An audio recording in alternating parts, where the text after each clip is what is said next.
বাগদাদের এক শান্ত এলাকায় বাস করতেন আব্দুর রহমান। তিনি ছিলেন একজন সৎ এবং নিষ্ঠাবান আতর ব্যবসায়ী। তার ছোট দোকানটি ছিল সততা আর আস্থার এক প্রতীক। দূর দূরান্ত থেকে মানুষ তার কাছে আসত খাঁটি আতরের জন্য, কারণ সবাই জানত আব্দুর রহমান কখনো কাউকে ঠকান না। তার স্ত্রী আমিনা ছিলেন একজন পরহেজগার ও গুণবতী নারী। তাদের দুই সন্তান, বড় ছেলে ইউসুফ এবং ছোট মেয়ে ফাতিমা।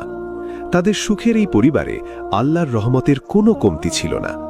প্রতিদিনের মতো সেদিনও আব্দুর রহমান ফজরের নামাজ আদায় করে তার দোকানে গেলেন, কিন্তু আজকের সকালটা যেন অন্যরকম ছিল। দোকানে প্রবেশ করে তিনি দেখলেন সবকিছু এলোমেলো। রাতের আধারে কেউ হয়তো তার দোকানে ঢোকার চেষ্টা করেছিল, যদিও কিছু খোয়া যায়নি।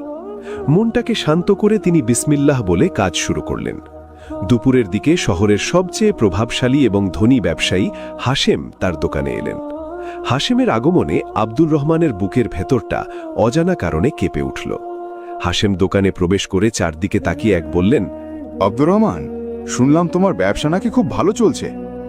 আব্দুর রহমান বিনয়ের সাথে উত্তর দিলেন, আলহামদুলিল্লাহ জনাব, আল্লাহর রহমতে এবং আপনাদের দোয়ায় কোনো মতে চলে যাচ্ছে। হাশেম তার আসল উদ্দেশ্য প্রকাশ করে বললেন, আমি তোমার এই দোকানটি কিনতে চাই। এর পাশেই আমার বিশাল গুদামঘর রয়েছে। এই জায়গাটা আমার প্রয়োজন। তুমি যত দাম চাও আমি দিতে রাজি আছি।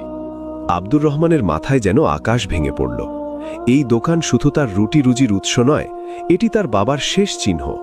আব্দুর রহমান বললেন, জনাব, দয়া করে আমাকে ক্ষমা করবেন। এই দোকান আমার পূর্বপুরুষের আমানত, এটা আমি বিক্রি করতে পারবো না। এই উত্তর শুনে হাশেম প্রচণ্ড রেগে গেলেন। তিনি বললেন, তুমি আমার প্রস্তাব ফিরিয়ে দেওয়ার সাহস করছো? তুমি জানো আমি কে? আমি যা চাই তা আমি নিয়েই ছাড়ি। ভালোয় ভালোয় রাজি হয়ে যাও, নইলে এমন পরিণতি হবে যা তুমি কল্পনাও করতে পারবে না।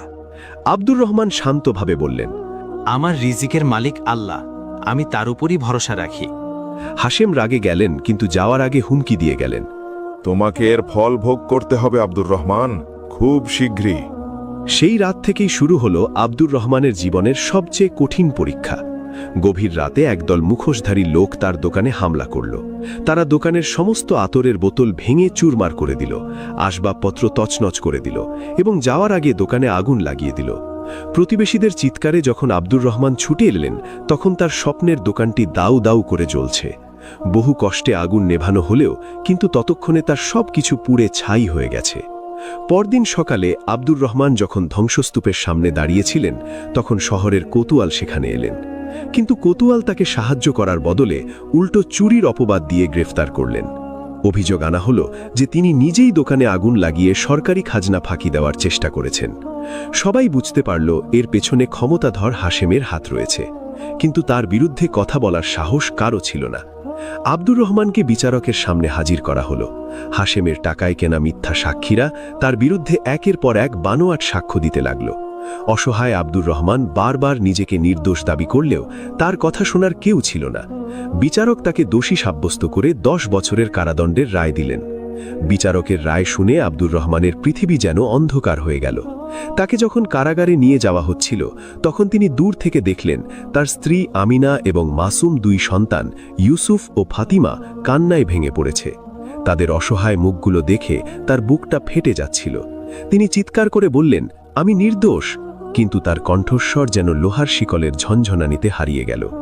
কারাগারের অন্ধকার প্রকোষ্ঠে প্রবেশ করার মুহূর্তে আব্দুর রহমান আকাশের দিকে তাকিয়ে অশ্রুসিক্ত চোখে